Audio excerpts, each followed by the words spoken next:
What the hell?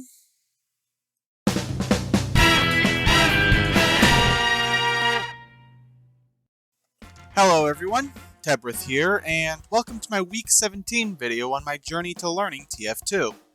If you're new here, this is a documentation series on my journey to learning this old hero shooter called Team Fortress 2, where, for the past week, I've been learning the ways of Soldier in the game mode Man vs. Machine. And I gotta be honest, playing as him in Man vs. Machine just felt wrong. Don't misunderstand me. It was a lot of fun, but with all the other classes I've played, they all had a proper role on the team, doing what they can to win the game. But with Soldier, it just felt like I was there for no particular purpose. Sure, I can delete a lot of small bots with my rockets rather quickly, but not well enough to hold the line. Sure, I could be a mobile threat picking off key targets, but it requires fully committing and taking yourself out of position, placing yourself in unneeded danger. I suppose my main problem with playing as Soldier in this game mode is that he's a versatile generalist in a game mode that encourages specialization. That being said, I'm not about to bash on him. From what I've seen, he's most definitely a solid pick for those with a game plan. If you know what you're doing, it's hard to go wrong with him. It's just that I don't really know what I'm doing for the most part.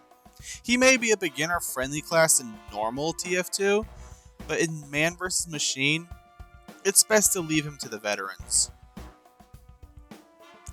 And with that out of the way, perhaps I should go over how my week actually went. And not gonna lie, it was a bit complicated. Fun, but complicated. It actually took a while for me to find a loadout I was comfortable with, and I failed to do that.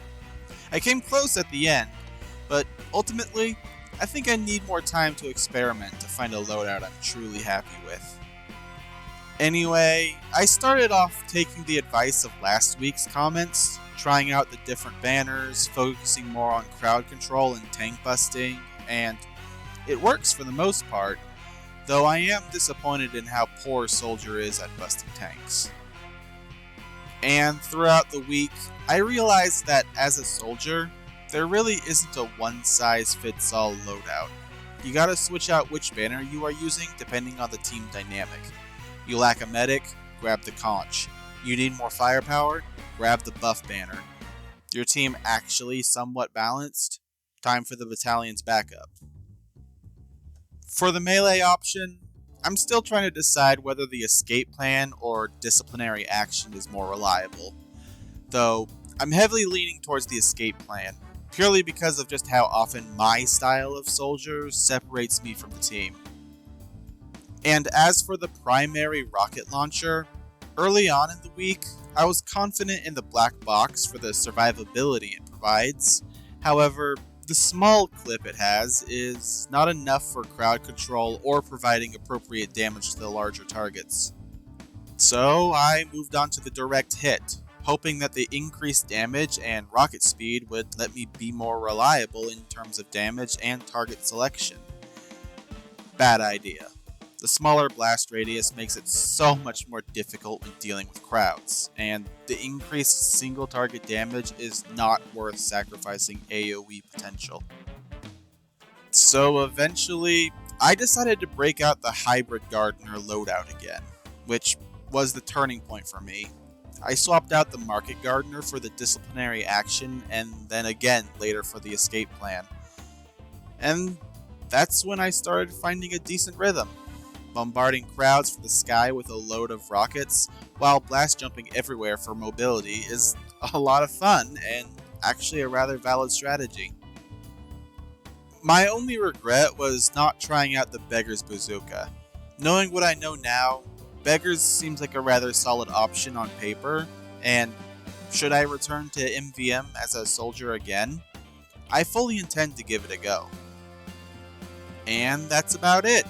I want to thank everyone for taking their time to watch my videos.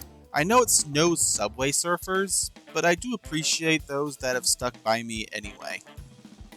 For this next month, I'm moving on to Engineer, and for those who have been watching for a while now are aware, the first week is dedicated to the default loadout, which means Stock Engineer, and while I have been doing a lot of research on Engineer already, such as watching Uncle Dane's videos to learn what's expected, as well as watching Jonto Hill's videos on spy psychology to learn best how to deal with Engineer's biggest matchup, a series that'll most definitely help my pyroplay as well, I would very much like to hear any advice you all would be willing to share with me in the comments down below. And with that, I wish you all a wonderful remainder of your day.